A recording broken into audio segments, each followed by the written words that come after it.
I move the motion relating to gas shortfalls in the terms in which it appears on the notice paper.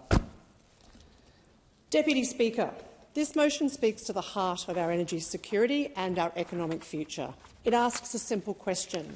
Will Australians have access to affordable, reliable energy in the years ahead, or will we allow uncertainty and inadequate regulation to undermine our prosperity?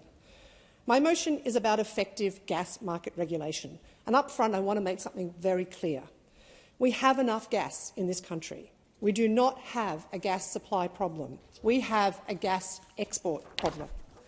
To the extent that we have shortfalls predicted on the East Coast, it is an infrastructure and distribution problem, not a problem of production. And as always, we need to be clear about the facts. Two developments have transformed our gas market. First, in 2015, liquefied natural gas exports began from Gladstone, Queensland. And within a decade, 75% of total East Coast gas demand was being exported overseas. Overall, around 80% of gas produced in Australia is being exported. Second, production from traditional southeastern fields, particularly Gippsland, is falling sharply. Peak day production capacity there will drop by 58% between 2024 and 2028.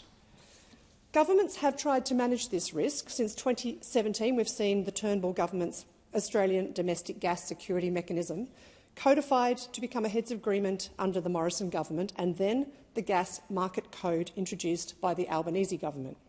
These measures have helped avert shortfalls, but at a cost. Buyers and sellers alike are frustrated.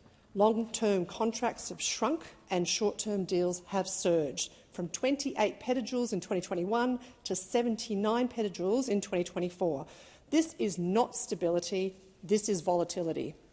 And Australians deserve better. They deserve a gas market that's predictable, reliable, affordable and transparent. It should not be difficult to achieve this. And yet today, our system depends on ad hoc ministerial decisions and quarterly negotiations with LNG exporters.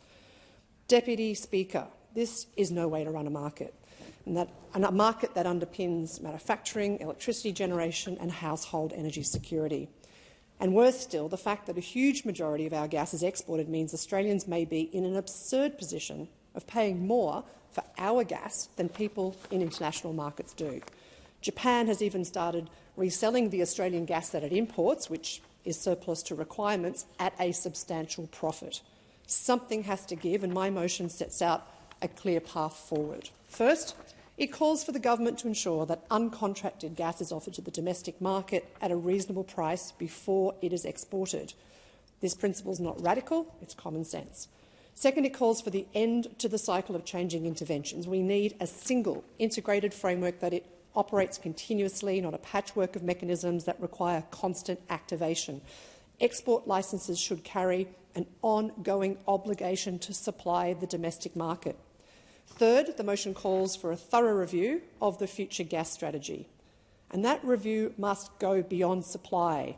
It must consider demand management, the impact of gas users across the economy and our climate commitments. Gas will play a role in the transition to net zero, but what role and for how long? Without clarity, investors cannot make decisions about pipeline, storage or regasification of terminals, and without those investments, the risk of a southeast gas shortfall will increase. Fourth, the motion calls for transparency, and today the ACCC monitors the gas market while the AER oversees the broad energy system, and this duplication creates confusion. The monitoring role should move to the AER, supported by AEMO's forecasting, with a requirement to publish aggregated price and contract data and market imbalances. Transparency is the foundation for efficiency and trust. And finally, the motion anchors reform in two objectives: an ongoing obligation of LNG exporters to supply the domestic market and an improved transparency through regular publication of market data.